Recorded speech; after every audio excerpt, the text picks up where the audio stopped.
दोस्तों आज के इस वीडियो में हम सोशल सिक्योरिटी और रिटायरमेंट फंड्स की उलझी हुई दुनिया को समझेंगे। आपने अक्सर ईपीएफ, पीपीएफ, एनपीएस, ईपीएस ऐसी कई सारी योजनाओं का नाम जरूर सुना होगा, लेकिन ये सारी योजनाएं क्या है, आज इस पूरे सिस्टम को समझेंगे ताकि भविष्य में इन योजनाओं के बारे में आप आसानी से समझ सके। तो चलिए शुरू करते हैं। इसमें हम देखेंगे कि भविष्य की गुल्लक आखिर क्या है, ईपीएफ और पीपीएफ क्या होता है, ईपीएफओ क्या होता है, कुछ विशेष फंड और एनपीएस के बारे में जानेंगे, साथ ही ग्रेजुइटी और बोनस के बारे में भी जानेंगे। तो सबसे पहले जानते हैं कि ये पीएफ खाता आखिर क्या होता है। ये सबसे गहरा सवाल है। जरा सोचिए कि अचानक क्या हो जब हर महीने मिलने वाली आपकी सैलरी बंद हो जाए, या चाहे किसी वजह से भी इमरजेंसी में आपकी जॉब चली जाए, या फिर आने वाले बुढ़ापे में आपको समस्या हो। ये सभी वो घटनाएं हैं जिसमें बड़ा डर और चिंताएं रहती है, जिससे कि समाज में सोशल सिक्योरिटी सिस्टम को सर्वाइव करने के लिए पैसों की जरूरत अहम हो जाती है। तो इसी पैसे की चिंता को दूर करने के लिए प्रोविडेंट फंड यानी पीएफ एक अकाउंट होता है जो कि कर्मचारियों की सैलरी का एक हिस्सा अपने पास जमा रखता है। यह एक ऐसी सुरक्षित जगह होती है जहां पर भविष्य के लिए पैसा लॉक हो जाता है। सबसे अहम बात, ये जो पीएफ का पैसा होता है ये टैक्स फ्री होता है, साथ ही इस पर गवर्नमेंट की ओर से अच्छा खासा ब्याज भी दिया जाता है। अब आते हैं दूसरे सेक्शन की तरफ, जहां पर हम पीपीएफ और ईपीएफ के बारे में जानेंगे, यानी कि ये दोनों अलग अलग किस तरीके से है।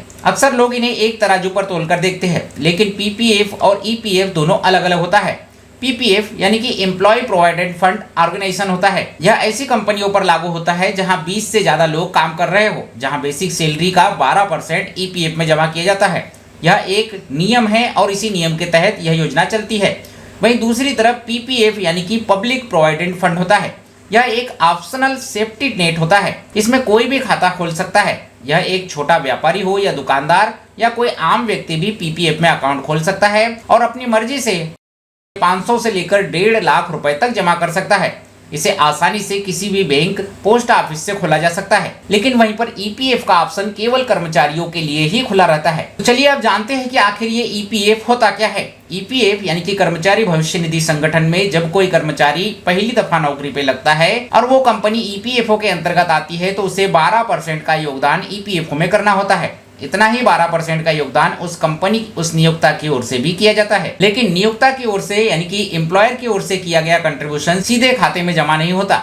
ये कंट्रीब्यूशन 2 भागों में डिपॉजिट हो जाता है, जिसका एक बड़ा हिस्सा यानी कि 8.33% हिस्सा पेंशन में चला जाता है। वहीं पर बचा हुआ 3.67% हिस्सा पीएफ में जमा होता है। ये जो 8.33% का हिस्सा है, यह जिस पेंशन स्कीम में जमा होता है उसे ईपीएस कहते हैं। वहीं पर इस स्कीम के अंतर्गत 58 साल की उम्र के बाद हर महीने एक निश्चित अनुपात में पेंशन मिलती है। वहीं पर जो बचा हुआ 3.67% पैसा सीधे जमा होता है, वह पीएफ खाते में जमा रहता है, जिसे कि कर्मचारी नौकरी में रहते हुए भी और नौकरी के बाद भी निकाल सकता है। लेकिन ऐसा बिल्कुल नहीं है कि जब भी मन किया एटीएम की तरह तब पैसा निकाल लिया। मेडिकल इमरजेंसी आ जाए, एजुकेशन की जरूरत हो, शादी के लिए पैसों की जरूरत हो, ऐसी कोई इमरजेंसी है तो फॉर्म 31 भरकर एडवांस पीएफ निकाला जा सकता है। या आपने जॉब पूरी तरह से छोड़ दी है तो आप ऑनलाइन फॉर्म 19 भरकर पीएफ का पैसा विड्रॉल कर सकते हैं। एक बार आप पीएफ का फॉर्म भरते हैं तो 3 से 21 दिन के भीतर आपके पीएफ का पैसा आपके अकाउंट में आ जाता है। साथ ही इस पीएफ के अंतर्गत एक ईडीएलआई बीमा भी मिलती है, जो कि ऑटोमेटिकली आपका लाइफ इंश्योरेंस पॉलिसी कवर करती है, जिसमें आपकी फैमिली को प्रोटेक्ट किया जाता है। यानी कि किसी कारणवश आपकी मृत्यु हो जाए तो आपको यहाँ से अच्छी खासी रकम मिलती है। इसमें आपके पॉकेट से 1 रुपए भी आपको जमा नहीं करना होता, बल्कि यहाँ ईडीएलआई बीमा में भी नियोक्ता की जेब से 0.5% का कंट्रीब्यूशन जमा होता है, जिसके अंतर्गत 7 लाख रुपए का बीमा कवर मिलता है। यदि दुर्भाग्य से कोई ऐसी घटना घट जाए और आप दुनिया में न रहे तो आपके नॉमिनी को 30 दिन में ये पैसा मिल जाता है, और 30 दिन में यदि किसी कारणवश पैसा नहीं मिलता तो 12% ब्याज के साथ, पेनाल्टी के साथ ये पैसा आपके नॉमिनी को दिया जाता है। ये अब समझते हैं स्पेशलाइज्ड फंड और एनपीएस के बारे में। तो ये उन लोगों के लिए स्पेशल तौर पर है जो करियर की शुरुआती सालों में थोड़ी एक्स्ट्रा इनकम चाहते हैं और रिटायरमेंट फंड को लिटरली सुपर चार्ज करना चाहते हैं। इसके लिए 2 बेहतरीन ऑप्शन होते हैं। गवर्नमेंट एम्प्लॉइज जो कि जीपीएफ यानी कि जनरल प्रोविडेंट फंड के जरिए 12% के स्टैंडर्ड लिमिट के साथ योगदान कर सकते हैं, और ठीक वही सुविधा प्राइवेट कंपनियों के लिए वीपीएफ यानी कि वारंटी प्रोविडेंट फंड के रूप में मिलती है। यह एक्स्ट्रा कंट्रीब्यूशन पूरी तरह से आपकी मर्जी पर निर्भर करता है। विकास के इस इतिहास को देखें तो बिल्कुल स्पष्ट होता है कि सरकार ने कितने स्ट्रक्चर्स तरीके तैयार किए हैं। दशकों से भविष्य की इन चिंताओं को देखते हुए इस तरीके की योजनाएं तैयार की गई है। 1952 में ईपीएफ बना था, फिर आम जनता के लिए 1968 में पीपीएफ लाया गया। 1972 में ग्रेजुएटी के नियम बने, वहीं पर 1976 में EDLI जैसी बढ़िया इंश्योरेंस स्कीम जोड़ी गई।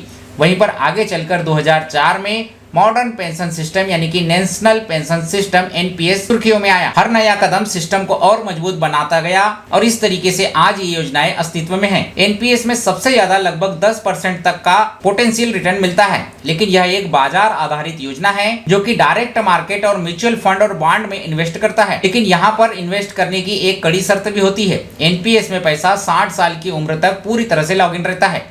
वहीं PPF और EPF में थोड़े कम यानी कि लगभग 8 से 8.5% तक का रिटर्न मिलता है, लेकिन इसमें सेफ्टी और सर्टेनिटी थोड़ी ज्यादा मिलती है। तो चलिए अब बढ़ते हैं हमारे आखिरी सेक्शन की तरफ, यानी कि ग्रेजुएटी, जिसे कि लॉयल्टी बोनस भी कहा जाता है। यह कर्मचारी को उनके काम के प्रति वफादारी का एक इनाम होता है। ग्रेजुएटी किसी भी आम मंथली डिडक्शन से बिल्कुल अलग होता है। सैलरी से ग्रेजुएटी के नाम पर कुछ भी नहीं काटा जाता। यह एक तरीके का आपने जब तक कंपनी में काम किया तब तक आपकी ईमानदारी का तोहफा होता है। यह उन कर्मचारियों को मिलता है जो कि लगातार 5 साल या उससे ज्यादा काम करते हैं, लेकिन अब सरकार ने इसका नियम बदल दिया है और अब 1 साल या उससे ज्यादा आपने कहीं पर काम किया तो भी आपको ग्रेजुएटी का लाभ दिया जाता है। एक तरह से कहा जाए तो ये कंपनी की तरफ से आपको थैंक यू कहने का एक ऑफिशियल तरीका है। अब समझते हैं कि ग्रेजुएटी का हिसाब आखिर कैसा होता है। तो इसमें बेसिक सैलरी और DA यानी कि डियरनेस अलाउंस को जोड़ा जाता है और फिर हर साल की सर्विस के लिए 15 दिन एक्स्ट्रा सैलरी कैलकुलेट की जाती है। यह सबसे मजेदार और चौंकाने वाली बात यह है कि इस फार्मूले में महीने को 30 दिन का नहीं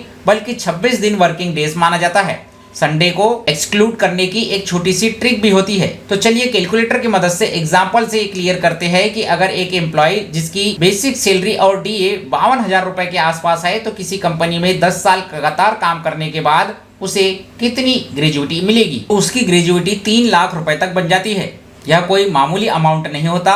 जब कर्मचारी के पास नौकरी नहीं होती तो यह फाइनेंशियल सहारा उसे बहुत मजबूती प्रदान करता है। यदि आप एक कर्मचारी है तो आपके हर महीने आने वाली सैलरी स्लिप को आपको ध्यान से चेक करना चाहिए। इन डिडक्शंस को एक बार समझ लेना चाहिए और कटने वाले पैसे पर आपको दुख नहीं मनाना चाहिए, क्योंकि आज का आपकी जेब से कटा हुआ पैसा कल आपको एक अच्छी रकम बनाकर देगा, एक आर्थिक सुरक्षा देगा और बुरे वक्त में आपको सहारा प्रदान करेगा। आखिर सरकार की ओर से चलाए जा रहे इस सिस्टम में आपका कितना भविष्य सुरक्षित हो पा रहा है, यह डीप शॉट आप खुद भी लीजिए। और ये वीडियो जानकारी आपको अच्छी लगी हो तो वीडियो को लाइक शेयर, चैनल को सब्सक्राइब जरूर कीजिए। इस वीडियो को लेकर आपके कोई सवाल हो तो नीचे कमेंट्स भी कीजिए। मिलते हैं आपसे अगले वीडियो में, तब तक के लिए जय हिंद, वंदे मातरम।